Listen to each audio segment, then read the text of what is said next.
and welcome back to the Bloody Bush Trail at Kielder Forest. And Bloody Bush is somewhere behind me in the video. It's a stone pillar that was raised to commemorate a battle between cow stealers from England and Scotland. I don't know which side attacked which, but I think they're pretty much all at it, really. It's one of those weird things about the border countries, or the border areas between Scotland and England, is that everyone seems to be completely pissed off at the other country for being dicks and invading their country, and it's pointless. It's a pointless argument. I don't know why it's still going on, because it's stupid. Both sides did it. So it's not like you can point your finger and say, "Oh, those bloody English! They came over and stole our cattle and women and land," because 3 weeks later the bloody Scots are at it as well. So just, you know, everyone was doing it.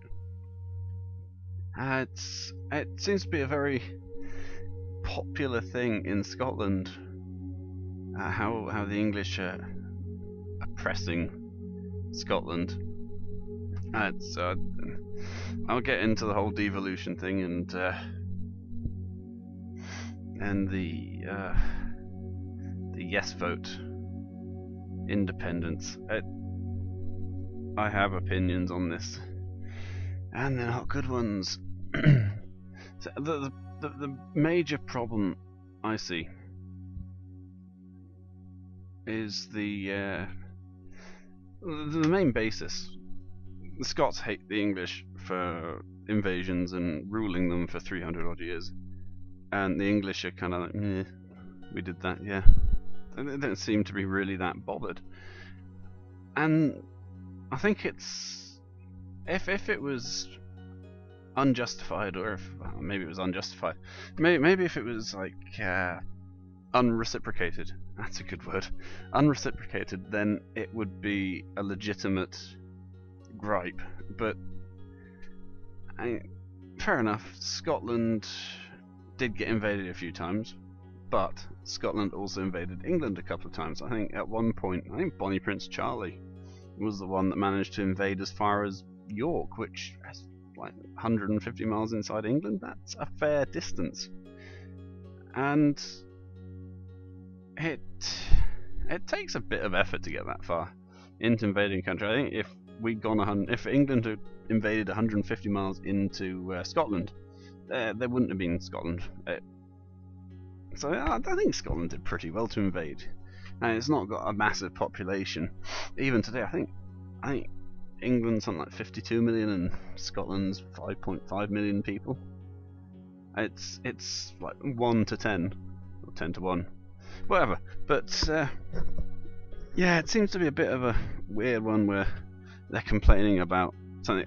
The only real reason to complain is that England won in the end and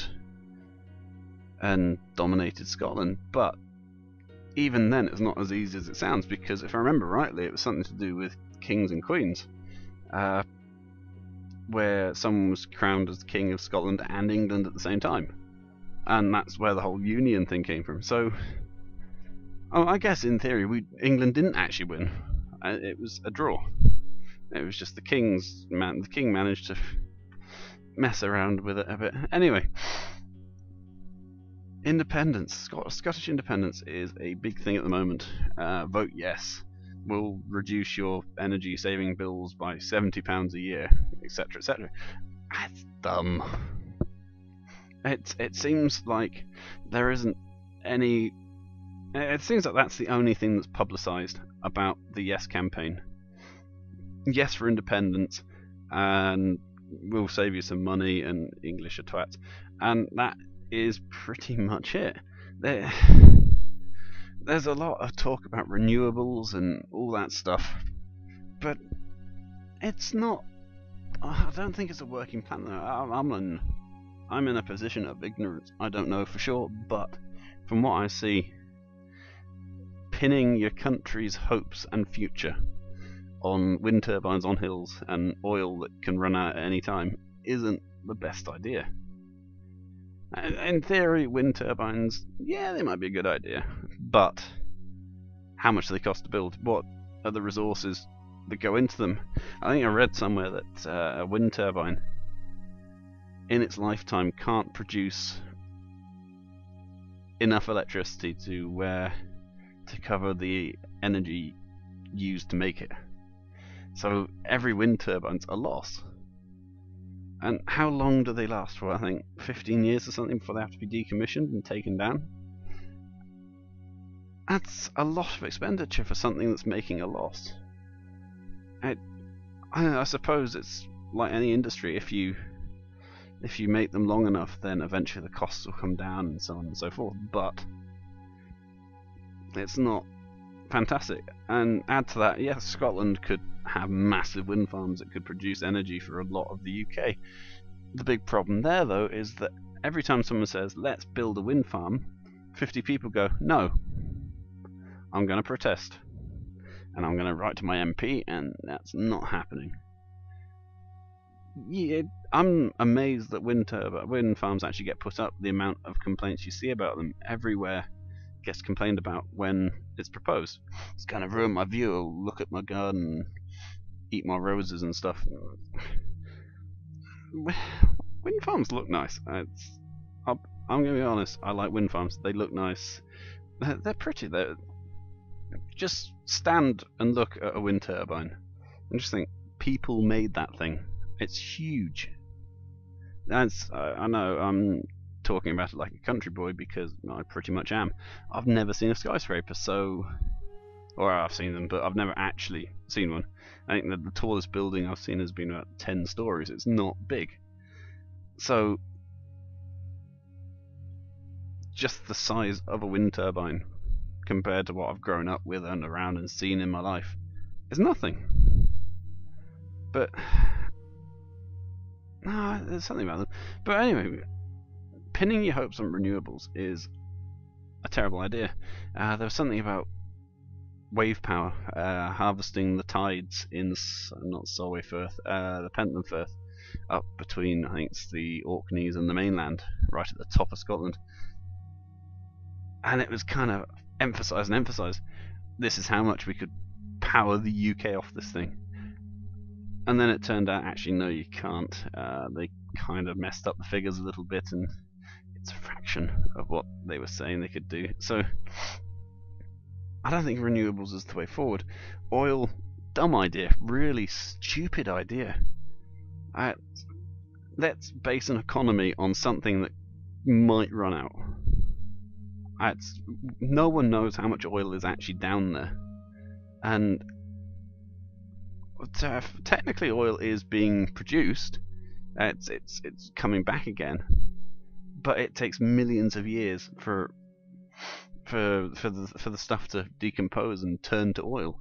So it's regenerating so slowly. It's not really doing it from our perspective. So.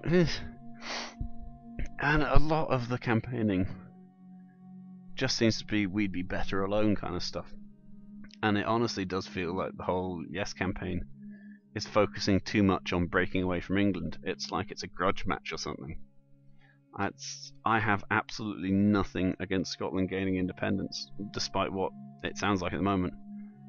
It's great for a country to gain independence, a chance to govern itself and all that stuff. But don't do it just because you want to stick a middle finger up at your old enemy. It's a stupid reason. Make sure it's economically viable, you can actually survive without magic happening, and that it's a sensible decision that is right for your country at that point in time. And I haven't seen any convincing arguments yet to say that they've actually thought about it further than vote us in, screw England. And I find that concerning because I am English and I live in Scotland. So